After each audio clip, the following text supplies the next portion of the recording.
Are we now talking about the early 1900s? Well, there's a range. The relocation project was more the 50s and 60s and the early 70s, right? So 1850s. No, 1950s. Oh, I see. Okay.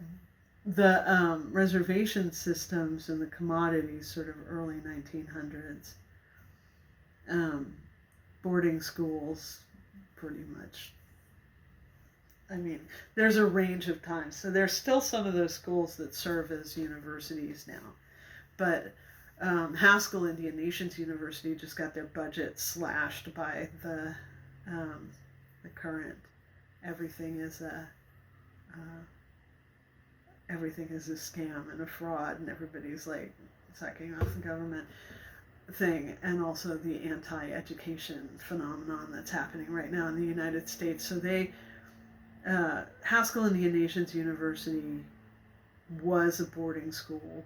It was Haskell Boarding School in Lawrence, Kansas, where the children of Native people were basically held hostage for their good behavior and sort of re-educated into a different culture. And the idea was, as stated by the head of that, the Native schooling system, kill the Indian, save the man. So the idea was to change people's and also convert them to Christianity, right? The conversion to Christianity had begun apace before that, but yes, I mean, to finally stamp out vestiges, they never did manage. I mean, our religions were illegal. Parts of our religions were illegal until 1978 in the American Indian Religious Freedom Act. I'm sorry if I sound like I'm skipping around. There's just so much in this.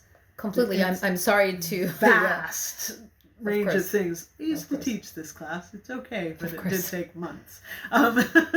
So, yeah. So the whole... people had been often relocated before that. Now they're getting relocated off of their reservations to cities where there's no community and family and all of that. Communities start coming up. That's about the whole AIM movement too, because it created situations where people needed a community. So AIM started, as far as I know, and I could be wrong about this. And could you tell us what AIM stands for? American Indian Movement. It started, I think, in Minneapolis, and it started when people realized that Native folks were dying on the streets in the cold winters, and they would pick when them the government was relocating the children. So in the 1940s, 1950s, 1950s, 1960s, and folks are dying. Right, they're adults, but they're still, they're not established in these places. And if you got picked up by the cops and you were drunk and Native, you'd get roughed up and probably kicked back out onto the street. And a lot of people were dying. So the American Indian Movement initially was this group of people who were trying to make sure folks weren't dying on the streets. And then it expanded into a much more political movement, the Red Power movement,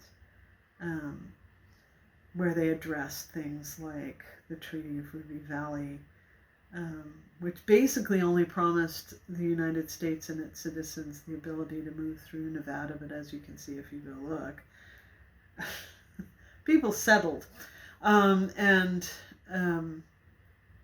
they were trying to get folks, I think it was in the 70s, to sign paperwork to release the government from any obligations, to take a check and release people from any obligations.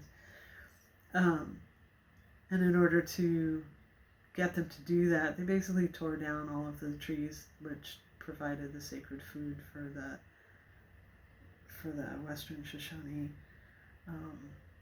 That particular situation, the Treaty of Ruby Valley, is a good thumbnail of the steps that the government took to disenfranchise, and it was at all levels.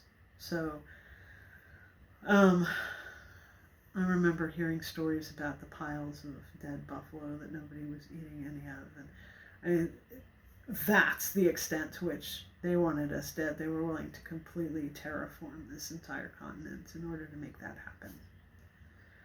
But each individual tribal entity has its own history and story with all of that.